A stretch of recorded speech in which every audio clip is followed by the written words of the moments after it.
Hi guys, welcome back to another edition of Football Heaven 24/7. I'm your host Jamie. Just going to run through the weekend's action as I normally do, um, from the Premier League all the way through to League Two. So it was a mad weekend. In midweek last week, Manchester City won 3-1 away at Arsenal, which put them ahead of Arsenal on goal difference going into the weekend's games. Both teams were on 51 points at the start of the day, but things were to take a dramatic twist. Arsenal were playing away at Aston Villa on the early kickoff on Saturday. Um, Playing at Aston Villa. Aston Villa took an early lead on the 5th minute, but then equalised through Saka. Then Aston Villa took another lead to make it 2-1 to them. Then Zinchenko equalised for Arsenal. And then going into injury time, right at the very last minutes of the game, there was an own goal from Martinez. The ball hit off the underside of the crossbar and bounced back off the back of his head. It was a bit of a freak goal. So it was an own goal to Martinez, the Villa goalkeeper, which put Arsenal 3-2 up. They were ahead for the first time in the game after going behind twice. And then in the 96th, or I think it was 97th minute even, Martinelli broke away after the Aston Villa goalkeeper Martinez had gone up to try and get an equaliser from the corner. Obviously, that was missed by all the Villa players and played out by the Arsenal players for Martinelli to run on and give Arsenal what looks like a comfortable victory. Smash and grab proves Arsenal are serious about winning the title, proves that they've got a great mentality, greater than they've had in a long time. I think it was 2003 or 4 when they last won the title. So I think it was 2004. So it's a long time ago. You're looking at 19 years since they've won the title. So there's a good chance. Because of that, over in Nottingham, Manchester City were playing away at Nottingham Forest. Now, at the start of the day, even me as a Forest fan thought that Man City were going to absolutely smash Forest. I was thinking things like 3-1, 3-0, at best 2-0 Man City. Man City took a lead towards the end of the first half through Bernardo Silva, but it wasn't enough as Forest managed to fight back, even though they only had 27% possession in the whole game. Forest managed to fight back and get a goal 6 minutes before the end through Chris Wood, who came on as a substitute. The guy that was on loan from Newcastle, but in the week had been bought for 15 million from Newcastle. So seemed like a waste of money, but after his crucial goal against Manchester City, Forest pulled off a massive shock, drawing 1-0 with Manchester City. But it just shows how great Steve Cooper is this season as a Forest manager.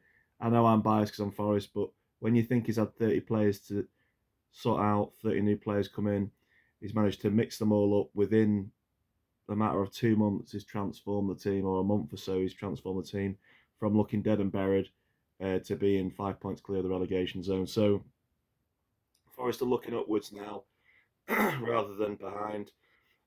Other games that were played by teams down the bottom, Wolves were playing against Bournemouth. Now, I thought at the start of the day, like a lot of people, that Wolves would beat Bournemouth. I thought they would beat them comfortably 2-0. But Bournemouth pulled off a little bit of a shock and won 1-0.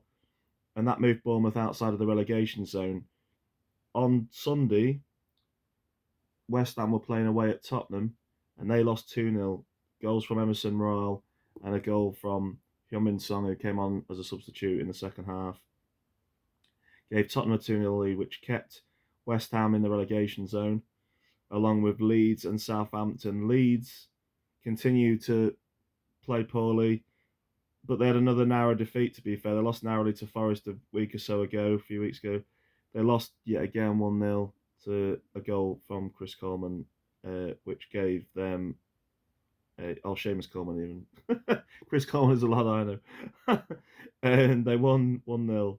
Everton won 1-0, which took Everton out of the relegation zone for the first time in a few weeks. Brentford drew 1-0 with Palace. Brighton lost 1-0 to Fulham. Southampton pulled off a shock, but still stayed bottom of the Premier League, winning 1-0 away at Chelsea. Chelsea's really poor start to the season continues. Chelsea stay in 10th, playing really badly this season.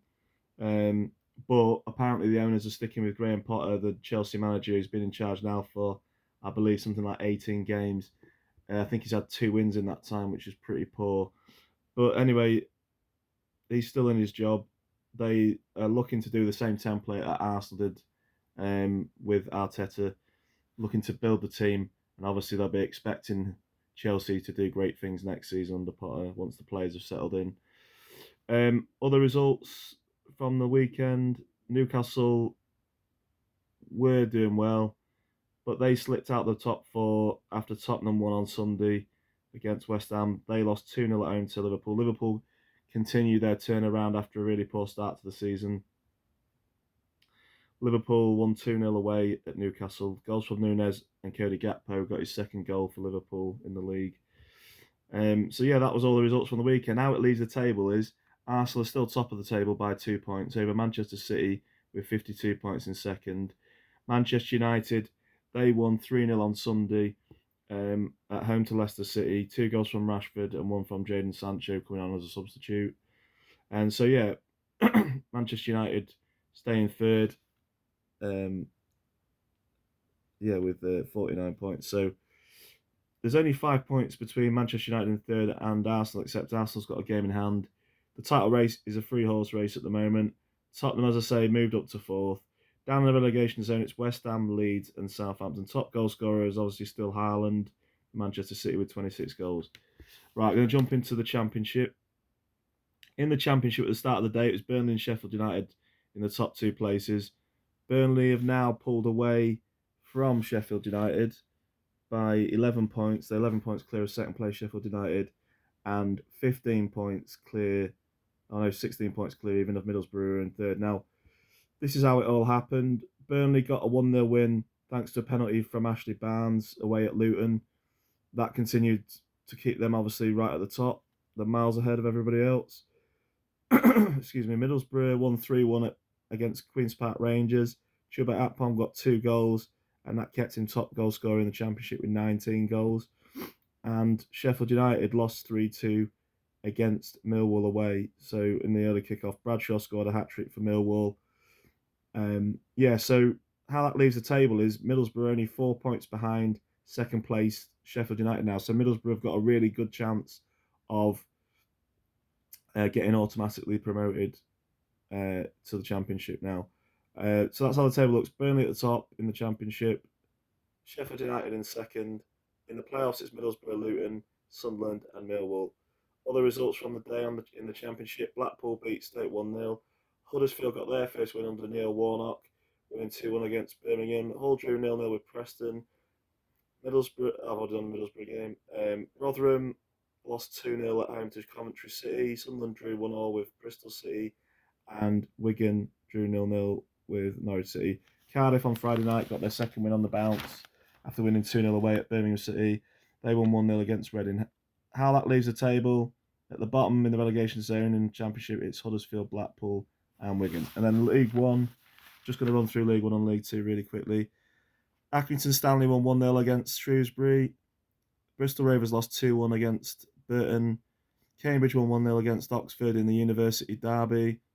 Cheltenham lost 4-0 at home to Barnsley. Derby beat Charlton 2-0. Ipswich beat Forest Green 4-0. Lincoln and Portsmouth drew 0-0. Peterborough won 3-0 away at Morecambe. Plymouth had a slip-up against Fleetwood, drawing 0-0. Port Vale won 1-0. Sheffield Wednesday smashed MK Dons 5-2 to stay top of the League One table. And Wycombe Wanderers beat Bolton 1-0. So this is how it leaves the table in League One. Sheffield Wednesday is still top over Plymouth in second. In the playoff places, it's Ipswich, Bolton, Derby, and Barnsley. In the relegation zone, it's MK Dons, Cambridge United, Morecambe, and Forest Green Rovers. And then jumping into League Two, Wimbledon drew 2-2 with Hartlepool. Bradford City lost 1-0 against Barrow at home. Carlisle beat Colchester 1-0. Harrogate and Crewe drew 2-2. Leyton Orient won 1-0 against Crawley. Grimsby pulled off a bit of a shock away at Northampton, winning 2-1. Rochdale lost 2-0 at home to Gillingham. Gillingham miles away from the relegation zone, having been stuck down there for a long time. Swindon won 2-1 away at Salford. Good win for them. Stockport County, on a sellout crowd, beat Stevenage 2-0. And Sutton United won 2-0 against Doncaster Rovers. Tranmere lost 2-0 at home to Mansfield, and Walsall drew 1-1 with Newport.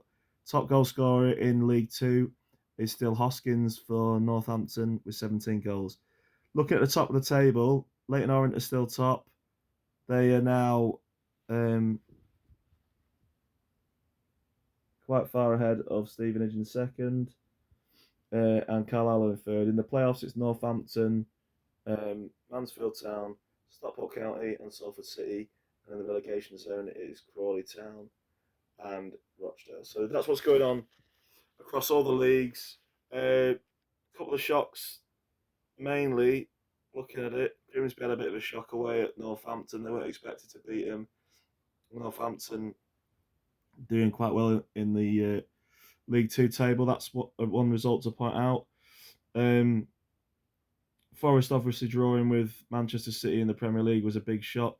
Bournemouth winning 1-0 away at Wolves was a big shock, and also Southampton winning away 1-0 at Chelsea was a big shock as well. So obviously a lot of twists and turns over the weekend. A lot of people's football coupons would have gone down because of some of them results, especially in the Premier League. But yeah, great week for football. I'm going to do another episode very soon after this one, and that's going to be covering the week ahead, the fixtures, and my predictions for how I think those games will go. Anyway, whoever you support, have a great week. Continue to like and subscribe. Appreciate everybody that does get behind me. Really appreciate that. Have a great week. Bye for now.